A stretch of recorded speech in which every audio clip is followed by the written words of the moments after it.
The seat is not, I don't think it's supposed to do that.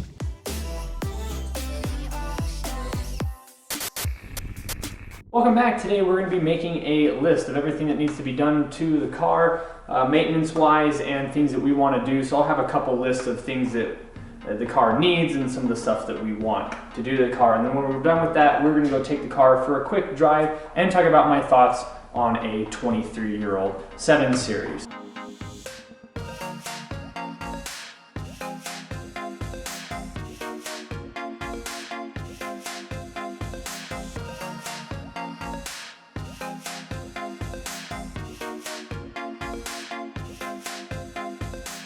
So here we are underneath the car, and I'm actually pretty surprised at how little this car needs in maintenance. So obviously the suspension is going to be replaced, but everything else around this area, everything still feels pretty soft. There's not any major cracks in the bushings and stuff like that.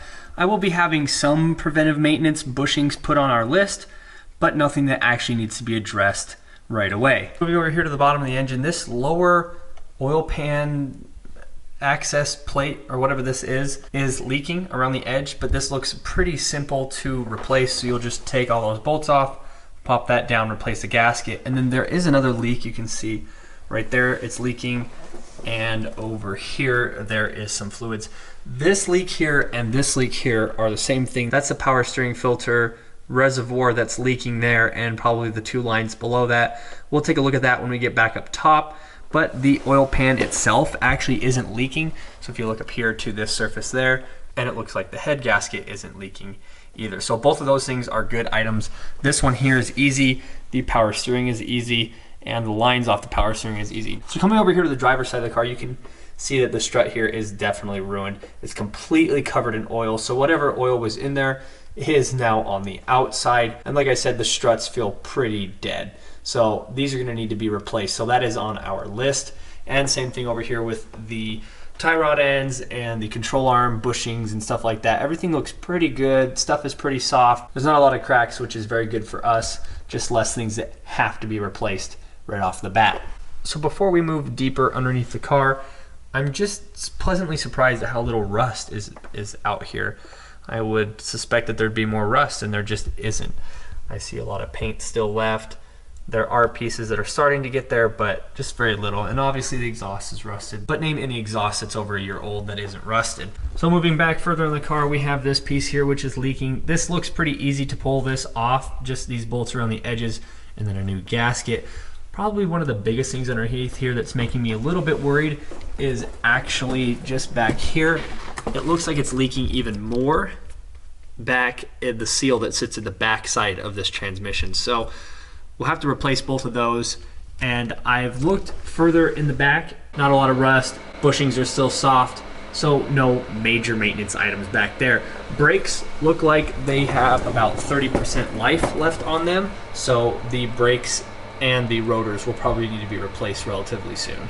So again, really happy with underneath the car. There's actually very little that needs to be done underneath there. I did make a list, but before I reveal the list, we're gonna bring the car down. We're gonna look at the top of the engine a little bit and talk about some of the maintenance that needs to be done on the top end, and then we'll go take the car for a quick spin. So luckily enough for us, same thing up top. Nothing is broken. Everything seems to be pretty soft, and everything's still connected. Nothing's really broken. So there are some coolant lines in the back that are starting to get old. Those sit pretty close to the engines. They go through a lot of heat cycles. So I think that's where I was smelling the coolant from the other day when I went and picked up the car. I was just kind of snooping around the engine and I smelled some coolant. So I think that's where those are coming from. Those are really easy to replace.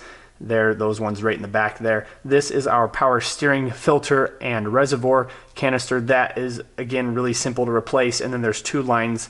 They go down and then they quick disconnect to the power steering system. So these are really easy to replace and not very expensive. The valve cover gaskets, these are a little bit more work, but while we're in there, it looks like we'll replace the spark plugs and just kind of clean up the engine a little bit and put that back together. So that is the only leaks up top, are these 2 here. This one was making it all the way down to the bottom, and this one actually hasn't made it down very far at all. You can't see this leak from the bottom except for one small corner there in the back where you can actually see all the way up to the top of the engine. So these are pretty minor leaks. We'll get those fixed. And for the most part, everything else up here will just be maintenance. We're gonna go through and do all the fluids. Like I said, we'll do the spark plugs and just make sure that the engine is really healthy. So cosmetic wise, we're looking pretty good. We're missing a mirror cap there. The tint needs to come off. It's starting to bubble pretty bad, and it's actually kind of hard to see from the inside to the outside. So all the tint's gonna have to come off the car. That doesn't really cost us anything to get it off, but if we want to replace it, we'll have to put that into the budget. This trim here, there's some trim pieces missing. This one's bent and the clips are missing. Those are pretty cheap. As long as we can salvage that trim piece there, that's pretty cheap to do. The one on the other side's the same way. We're actually missing, if you look here across the bottom, we're missing a trim piece that runs the length of the car, but the one on this door is missing, so we'll get that one replaced. As I mentioned, the taillights are newer and in good condition.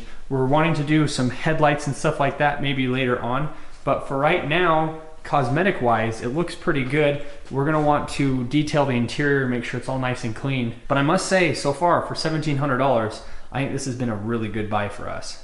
All right, so driving our 97 7 Series, this car is actually pretty luxurious, even though it's all worn out and the suspension's not right. And I keep hearing a lot of power steering noise. I should probably fix that before I drive it anymore, because if it is low on fluid, you can in fact damage the power steering pump if you continue to drive it while it's low. That whining noise is obviously not a good thing, but it's just a nice place to be. Most of the leather is real nice and soft. A lot of the leather on the door is really nice when you put your elbow up there. And it's just a nice car to be in. It's obviously much more luxurious than my 3 Series, and I've owned a 5 Series before. And the 3 Series that you see on the channel was pretty loaded. That was an M Sport with the full leather and everything like that, and it was nowhere near this comfortable. Even with this suspension, my 3 Series was nowhere near this comfortable. Power-wise, it's definitely not lacking. Even though this isn't like the V12 or anything like that, it doesn't feel like it's down on power at all. The V8 has plenty of torque and just feels so smooth. There's no drama to it at all. And it moves very quickly, but not in a way that I'm used to, especially not in a car like my race car. It just kind of wafts along. I don't know how else to explain it. There's lots of torque, and the car doesn't feel as heavy as it actually is when you're accelerating like that. The engine does have a pretty good sound. It's all muffled out though. Luxury car, you want to make sure that you're not bugging the passengers in your vehicle. You want to make sure that everything's real nice and quiet and smooth. So would I want to drive the car like this? Definitely not. If this were my car, the first thing I would do is obviously fix the suspension and the power steering. But for the most part, as this car sits, it's in good enough shape to drive around, and the previous owners were driving it around quite often. So I did manage to get the actual miles that are on the car. Oftentimes the LCD displays or whatever these are in the front of these cars, they tend to go bad, and I was able to see that the car actually has 128,000 miles on it. So it's holding up really well for its age and the mileage it's got. That's a terrible noise, and I'm starting to get I'm getting a little bit of rubbing up here on the passenger front, so I'm wondering if the tire is rubbing. The seat is not, I don't think it's supposed to do that. So I stopped so that we can kind of go over the list. I have our list here. So the needs this car, as we talked about a couple times already: suspension, the power steering lines, and the power steering filter. It needs a passenger fog light, the lower oil pan gasket, the transmission gasket, and that rear gasket out the back of the transmission, the smaller coolant lines that sit in the back of the engine, the valve cover gaskets, both of those need to be replaced. And then we're going to do all the fluids on the car. That's oil change, brake fluid, power steering fluid, and obviously coolant. The other small list that I have that is preventive maintenance is pads and rotors.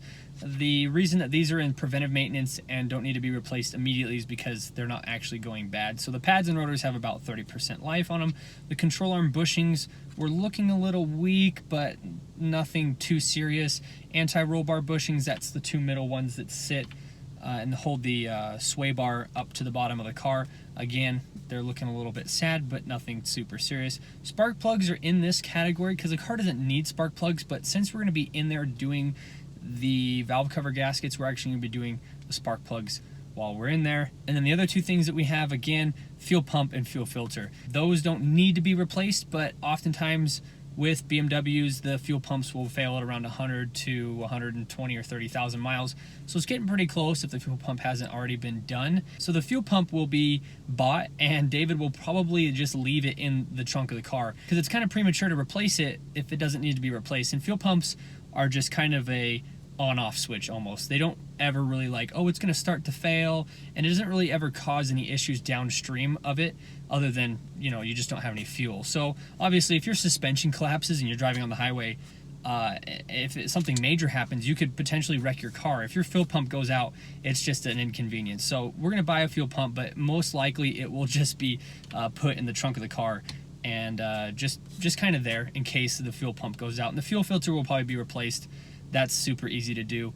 That actually just sits right underneath me on the driver's side, and it's like a 5-minute fix. Now I was gonna go over some wants, but the want list that David and I have for this car is just, I mean, you got pages of it for what we would actually like to do. So I just got back from our drive. I did actually have more to say, but the camera died. I was actually gonna end the video there, but I did want to mention we scoped the inside of the engine.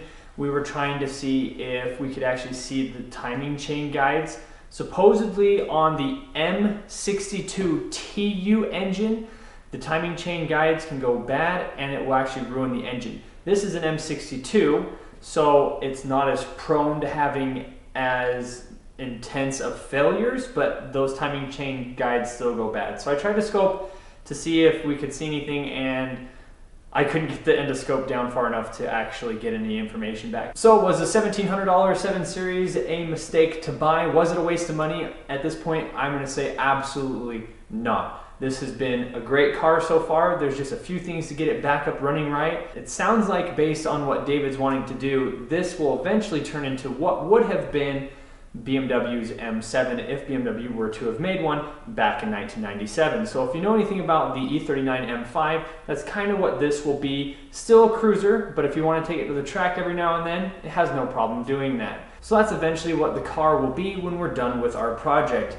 Between now and then, there is a lot of content, a lot of videos coming up for this car, lots of projects to do, so definitely make sure to stay tuned. If you enjoyed the video, hit the like button, subscribe if you're new to the channel, and until next time, we will see you in the next video.